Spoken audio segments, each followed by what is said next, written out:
Welcome to MCPS online classes class 5th subject Hindi. आओ सीखें भाग 3।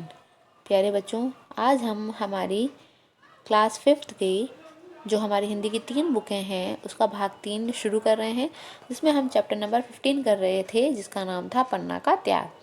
उसमें हमने क्या पढ़ा था बच्चों कि एक खूबीलाल होता है जो अपने स्कूल से आता है और अपनी जीजे से बातचीत करता है कि आज हमारे स्कूल में बाल सभा हुई थी। फिर जीजे उसे बताती है कि मैं एक किताब पढ़ रही थी जिसमें मैं पन्ना धाय के बारे में पढ़ रही थी। पन्ना धाय कौन थी बच्चों? एक धाय माँ थी जो कि चित्तौड़गढ़ के राजा थे संग्राम सिंह। उनकी मृत्यु के बाद उनके बच्चों को वो देखभाल कर रही थी, उनको पाल रही थी। जिनमें सबसे बड़ा पुत्र कौन था बच्चों? विक्रम सिंह, जो 14-15 साल का था और उसका राज तिलक हुआ था, मतलब वो राजा बना हुआ था। क्योंकि उससे बड़े वाले जो पुत्र थे भोजराज जी, उनकी मृत्यु हो गई थी, तो उसका छोटा पुत्र था विक्रम सिंह, उनको बनाया गया। और सबसे छोटा जो पुत्र था वो था उदय सिंह। वो 7-8 साल का था, उसको राजा नहीं बनाया जा सकता था। पन्ना धाय के भी एक पुत्र था जिसका नाम था चंदन। वो भी 7-8 साल का ही था और वो भी उदय सिंह के साथ ही खेलता था, पढ़ता था और बड़ा होता था। लेकिन उसी चित्तौड़गढ़ में रहने वाली एक दासी थी, उसका पुत्र था बनवीर। वो इन सबको मारना चाहता था और खुद उस चित्तौड़गढ़ की गद्दी के ऊपर बैठना चाहता था। तो उसने क्या किया था बच्चों, एक षड्यंत्र रचा। षड्यंत्र मतलब एक चाल चली कि क्यों ना मैं चित्तौड़गढ़ के अंदर नाच का रंग का आयोजन कराऊं, ताकि सब लोग उसमें मशरूफ रहेंगे और मैं सारे राजकुमारों को वहाँ पर मार दूंगा। ठीक है बच्चों, तो आगे देखो फिर क्या हुआ। हाँ, उसकी योजना थी कि नाच रंग में लगी जनता को धोखे में रखकर वो दोनों की हत्या कर देगा और तब उसका मार्ग निष्कंटक हो जाएगा, मतलब उसका रास्ता साफ हो जाएगा। जब वो दोनों राजाओं को मार देगा तो कोई राजा बचेगा ही नहीं, और जब राजा बचेगा ही नहीं तो मैं राजा बन जाऊंगा, है ना। तो उसकी ये प्लान था। विक्रम सिंह तो उस धोखे में आ गया क्योंकि वो 14-15 साल का था। उसको इतनी सूझबूझ तो थी नहीं कि क्या हो रहा है क्या नहीं हो रहा। उसको लगा कि अच्छा भाई कोई भी नाच गाना है तो होने देते हैं। मगर उदय सिंह पर पन्ना धाय ढाल बनकर छाई हुई थी, क्योंकि पन्ना धाय अपने पुत्र चंदन और उदय सिंह का दोनों का ध्यान रखती थी। तो वो उनकी जगह उसके ऊपर सब ध्यान रख रही थी कि ये क्या चाहता है, इसलिए वह उसे धोखे में नहीं फंसा सका था। बनवीर भी ये जानता था कि जब तक पन्नाधाय है तब तक उदय सिंह को धोखे से मारना संभव नहीं होगा, क्योंकि वो उसकी पन्नाधाय थी, उसी के पास ही रहता था हर वक्त उसकी नज़रों के सामने, तो ऐसा आसानी से तो वो उसे मार नहीं सकता था, है ना।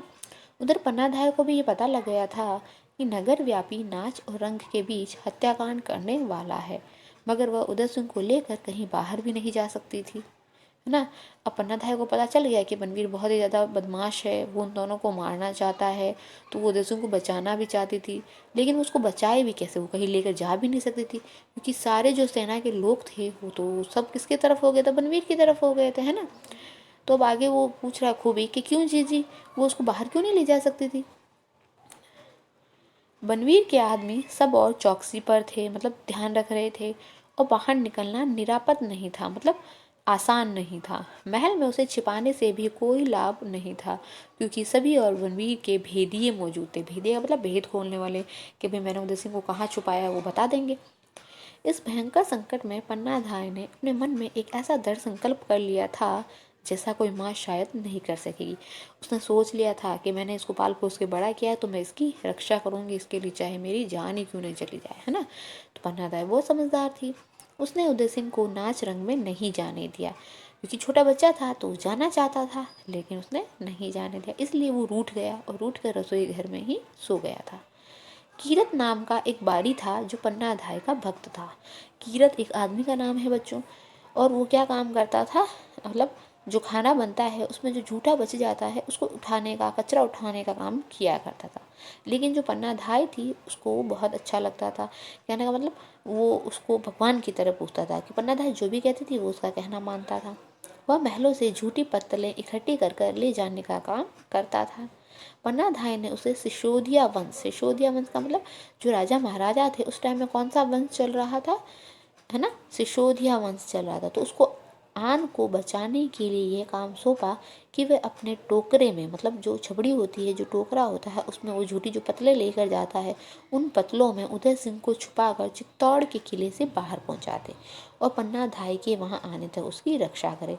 देखिए बच्चों, नीचे फोटो में दे दिया गया है, एक आदमी है जिसके पास में एक टोकरा है, और जो जूठन है उसमें वो 6-7 साल के बच्चे को सुलाकर लेकर जा रहा है ना, क्योंकि वहाँ पर खूब सारे भेदिए थे, वो भेद खोल सकते थे कि उसको कहाँ ले जाया जा रहा है, इसलिए उसने उसको छुपा कर बाहर भेजा।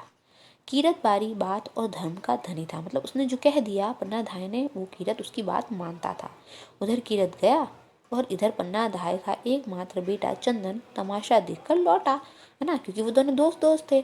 तो उसने उदय सिंह को तो जाने नहीं दिया क्योंकि वो उसको मारना चाहता था, लेकिन चंदन चला गया और चंदन नाच रंग देखकर लौट कर आ गया।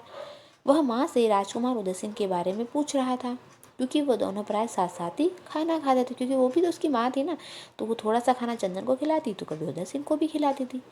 पर माँ ने हाँ और हूँ करते हुए उसे उदय सिंह के शयन कक्ष में हिलाकर खाना खिलाया, क्योंकि अब उसने क्या करा, उदय सिंह कर तो कीरत के साथ में बाहर भेज दिया था। अब उसने मन ही मन सोच लिया था कि मुझे करना क्या है, तो उसने चंदन को लिया और कहाँ गई, उदय सिंह के कमरे में गई, वहीं पर उसको खाना खिलाया, उसको प्यार किया, और फिर उदय सिंह के पलंग पर ही उसको बिठाकर किसी गहरी चिंता की छाया में डूबे डूबे कई अच्छी अच्छी कहानियाँ सुनाई। उसके बेड पर ही उसको सुलाया और अच्छी अच्छी कहानी सुनाने लगी। माँ की ममता की छाती पर पत्थर रखकर ये सब कुछ कर रही थी, तो दुनिया की कोई माँ कभी नहीं कर सकती थी। राज्य की रक्षा को पर, राजवंश की रक्षा को पर, चित्तौड़ की गौरव की रक्षा को पर, सत्य और निष्ठा की रक्षा को पर आज माँ की ममता की कठोर परीक्षा थी।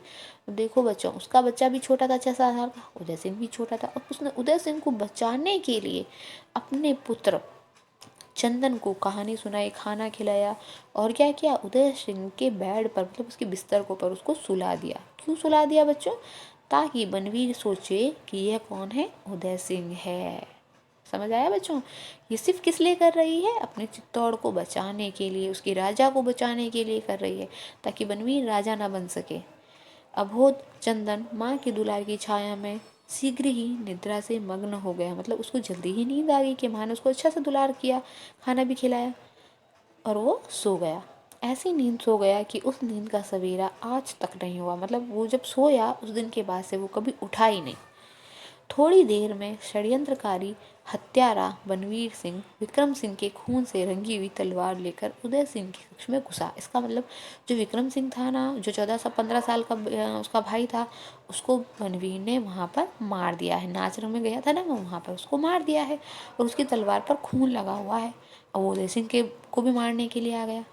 पन्ना ने कड़क कर उसको धिक्कारा, उसको फटकारा, मगर राज्य के नशे में पागल उस दुष्ट ने अट्टहास करते हुए कहा, मतलब उसने बोला पन्ना धाय ने कि देखो हट जाओ यहाँ से, चले जाओ, डांट भी लगाई उसको, लेकिन उसको तो घमंड था कि मैं राजा बनूंगा, इसलिए उसने सुना ही नहीं। पन्ना, आज भवानी मुझ पर प्रसन्न है, देख इस तलवार की धार पर सिसोदिया वंश के दोनों सपूतों का खून अब एक होने वाला है। आज तू उदय सिंह को मेरे हाथ से नहीं बचा सकेगी, है ना। बनवीर को घमंड था कि देखो मैंने उसके बड़े भाई को तो मार दिया है, अब मैं इसको भी मारने वाला हूँ, और एक तलवार से मैंने उसको मारा है, ये खून लगा हुआ है, अब मैं इसको भी मारूंगा। एक बार माँ की ममता ने सिर उठाया और पन्ना बनवीर के सामने गिड़गिड़ाने लगी। अब क्या हुआ, उसने बोला भी कि देखो मत मारो, ऐसा नहीं करो, मत करो, मतलब मत मारो, क्योंकि उसको तो पता था कि मेरा बेटा सोया हुआ है। लेकिन बनवीर ने सोचा कि उदय सिंह सोया हुआ है। अरे नीच पातकी, अबोध बालकों की हत्या कर कर तू क्या बहादुर बखरता है?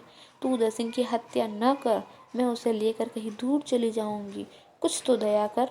मगर बनवीर का अट्टहास सुनकर उसका शत्रुत्व जाग उठा, और वो कटार लेकर बनवीर पर टूट पड़ी। मतलब वो बार बार रिक्वेस्ट करती रही, उसको कहती रही कि देखो मान जाओ, मत करो, छोटा है, छोटा सा बच्चा है, उसको मत मारो, अगर तुम कहोगे तो मैं उसको उदय सिंह को लेकर चली जाऊंगी कहीं और, तुम राजा बन जाओ। लेकिन वो तो माना ही नहीं, है ना। फिर उसको इतना गुस्सा आ गया कि पन्नाधाय ने क्या करा, अपनी कटार निकाली। कटार का मतलब क्या था, छोटा सा चाकू निकाल लिया उसको मारने के लिए, है ना, और वो बनवीर पर टूट पड़ी मारने के लिए।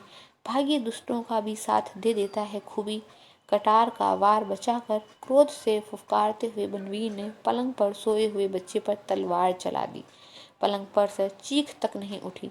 माँ के कलेजे को भेद कर जो चीख उठी वह आज भी चित्तौड़ के खंडहरों में गूंज रही होगी। माँ के मीठे दुलार में सोया हुआ चंदन आज तक भी उस दुलार की छाया में सोया हुआ होगा खूबी।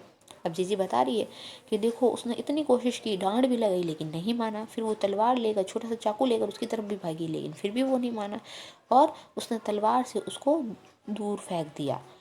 और भागता हुआ आया और उसने चंदन को तलवार से क्या कर दिया, मार दिया। इसका मतलब कि जो चंदन को उसकी माँ ने खिलाकर पिलाकर कहानियाँ सुनाकर जो सुलाया था, उसके बाद से वो फिर कभी भी नहीं उठा। अब उसकी माँ के सामने ये सारा काम हुआ है बच्चों, तो उसकी माँ रोई होगी, लेकिन वो मनवीर के सामने बिल्कुल चुप रही। जीजी आगे कुछ नहीं कह सकी, उसका गला भर आया और आंखों से आंसू झर रहे थे। खूबीलाल की आंखें भी तर हो गई थी, है ना, क्योंकि हमें समझ में आ रहा है बच्चों कि एक माँ के सामने उसके बच्चे का कत्ल कर दिया गया है, तो सोचो क्या हुआ होगा। वो सिर्फ और सिर्फ उसने खुद ने किया, और क्यों किया, सिर्फ अपने चित्तौड़ के राज्य को बचाने के लिए। तभी तो आज तक इतिहास में ये कहानी बहुत ही ज़्यादा फेमस है, बहुत ही ज़्यादा प्रसिद्ध है। अच्छी लगी ना बच्चों कहानी? एक बार फिर से इसको दोहराइएगा और अपने आसपास में अपने दोस्तों को भी सुनाइएगा, और स्कूल में बाल सभा में भी सुनाइएगा। ठीक है बच्चों, अल्लाह हाफिज़।